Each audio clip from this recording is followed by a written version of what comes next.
قرآن کریم کی ایک آیت کریمہ ہے جسے آیت تطہیر کہا جاتا ہے، سورۃ احزاب کے اندر ہے۔ عمومی طور پر آدھی آیت لوگ سناتے ہیں، انما یرید اللہ لیذہب عنکم الرجس اہل البیت ویطہرکم تطہیرا۔ یہ پوری آیت نہیں ہے، یہ آیت کا آخری حصہ ہے۔ اس آیت کے پیچھے ایک سلسلہ کلام ہے، اس سلسلہ کلام میں اللہ رب العزت مخاطب بناتے ہیں ازواج مطہرات کو۔ پھر اس کے بعد یہ آیت کا حصہ ہے، اس آیت کے حصے کے اندر حضرت علی المرتضیٰ، حضرت امام حسین، حضرت امام حسن اور سیدہ کائنات سیدہ فاطمہ سلام اللہ علیہا، یہ سارے کے سارے اس آیت کے ضمن کے اندر شامل ہیں۔ تو گویا جو آل رسول کی عزت، عظمت، مقام، مرتبے کو بیان کرے گا اس کو پوری آیت پڑھنی پڑے گی، اس کے ساتھ ازواج مطہرات، ان کا مقام، مرتبہ اور فضیلت وہ بھی اس آیت کے ساتھ ساتھ شامل ہے۔ یعنی ایسا نہیں کیا جا سکتا کہ آل رسول اور ہیں، اصحاب رسول اور ہیں۔ یہ آج تقسیم کی جا رہی ہے کہ یہ آل رسول ہیں، یہ اصحاب رسول ہیں۔ تاریخ میں یہ کبھی جدا جدا نہیں تھے۔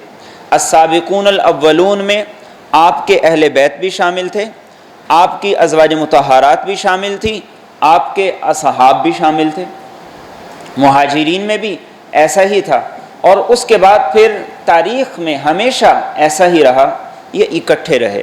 اختلاف ضرور ہوا، صحابہ کے درمیان اختلاف ضرور ہوا، لیکن اس اختلاف کا یہ مطلب نہیں ہے کہ ان کی آپس کے اندر لڑائیاں تھیں جیسے ہماری لڑائیاں، ان کے آپس کے ایسے جھگڑے تھے جیسے ہمارے جھگڑے ہیں۔ محرم الحرام کی آمد ہوتی ہے، اس میں خاص طور پر اس بات کی سب سے زیادہ اہمیت ہوتی ہے کہ امام حسین رضی اللہ تعالیٰ عنہ، ان کے سفر کربلا، ان کی شہادت اور خانوادہ اہل بیت کی قربانیاں اور ان کے مقاصد، ان کا ذکر کیا جائے۔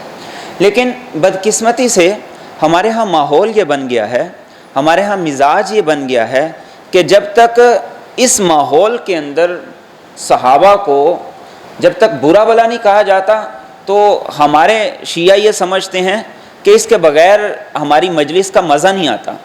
وہ سمجھتے ہیں کہ اس کے بغیر ہماری مجلس پوری نہیں ہوتی ہے۔ حالانکہ اگر تاریخ کو دیکھا جائے، شیعہ کی کتابوں کو دیکھا جائے، اہل سنت کی کتابوں کو دیکھا جائے، تو ان میں کوئی ایسا اختلاف اور جھگڑا نہیں تھا جیسے یہ لوگ بیان کرتے ہیں۔ اور اللہ کے رسول صلی اللہ علیہ وسلم نے اہل بیت کی محبت کو ایمان کا جز قرار دیا ہے۔ اب یہ کیسے ہو سکتا ہے کوئی ادنا سا مومن ہو اس کے دل میں اہل بیت کی محبت نہ ہو؟ جو ہر نماز کے اختتام پر اللہم صلی علی محمد وعلی آل محمد پڑھتا ہے، یہ کیسے ہو سکتا ہے کہ اس کے دل کے اندر آل رسول کی محبت نہ ہو، خانوادہ رسول کی محبت نہ ہو؟ اور پھر جو صحابی ہو، پھر صحابہ میں سے جو عشرہ مبشرہ میں سے ہوں، پھر عشرہ مبشرہ میں سے وہ صحابی ہو جو یار غار ہو، جن کی صحابیت پر قرآن کریم کی آیات دلیل ہیں اور جن کے فضائل مناقب پر امت کا اجماع ہے، پھر ان کے بارے میں ایسی بیہودہ زبان استعمال کی جائے، ان کے بارے میں ایسی بکواس کی جائے اور ان کے بارے میں ایسے الفاظ استعمال کیے جائیں جو کہ ایک عام مسلمان بھی دوسرے کے بارے میں استعمال نہیں کر سکتا۔ تو ہم یہ کیسے کہہ سکتے ہیں کہ یہ آل رسول سے محبت کرنے والے ہیں، یہ ان کے نام لیوا ہیں، یہ ان کے عاشق ہیں، یہ ان کے پیروکار ہیں؟